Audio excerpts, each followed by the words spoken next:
Will dermal fillers help my eye bags? Is there a better alternative? They are hereditary and I've had them my whole life.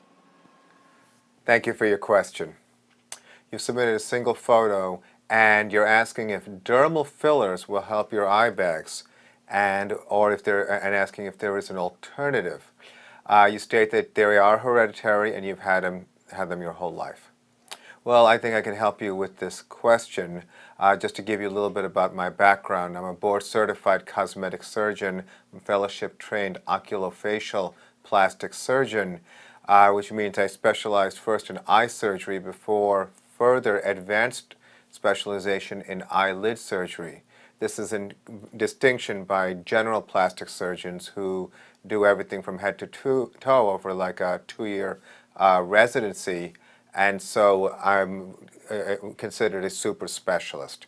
And in practice for over 20 years in Long Island and in Manhattan. So dealing with puffy under eye bags is something we do every day.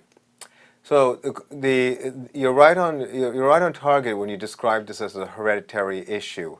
I personally have operated on 3 generations in the same family, and I've seen that and seen how in different ages the puffiness can become more significant.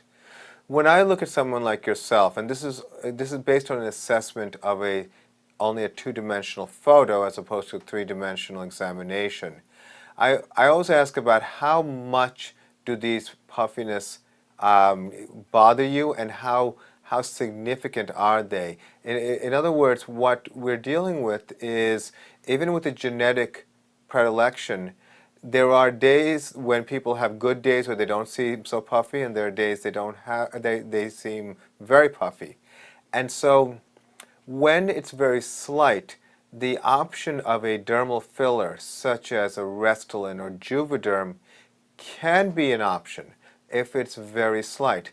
In our practice, we have a simple threshold, is that if it's very slight and we can camouflage the contrast between the puffiness and the adjacent hollowness, then this person is a dermal filler candidate.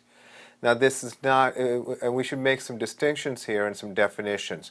The puffiness is caused by fat prolapse. This has nothing to do with body fat, but it has to do with the fat that's normally around your eyes, pushes forward and creates a hernia. We call it herniated fat. Now, in situations where slight herniation are the situations that we feel are the best for a non-surgical approach. And so what we routinely do for someone like yourself is we would use a filler like Restylane, and we actually combine it with platelet-rich plasma. Now, this is something you may or may not have heard of, but this is derived from your own blood, and it's used as a way to improve skin texture and quality.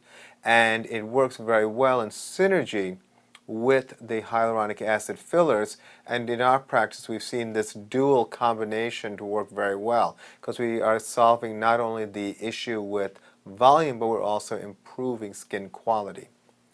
Now, for people who have more puffiness, then my recommendation is to do some kind of lower eyelid surgery called a lower eyelid blepharoplasty.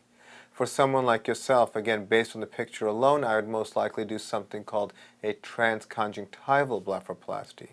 This is a procedure where we work from the inside of the eyelid and we're able to approach these fat pockets and sculpt them. Now, a lot of times people are afraid of surgery, and what keeps them going back and back for injectables is this perception of fear of surgery. So to address this, what we have done in our practice is we've simplified the process. So we're not putting people under general anesthesia. We do it under local anesthesia with light sedation. And by doing a lot of different things that help maximize a quicker recovery, we've had patients go back to work in less than a week, and in many situations actually have almost no bruising. So the things that are objections for surgery then become non-existent once we've addressed those issues.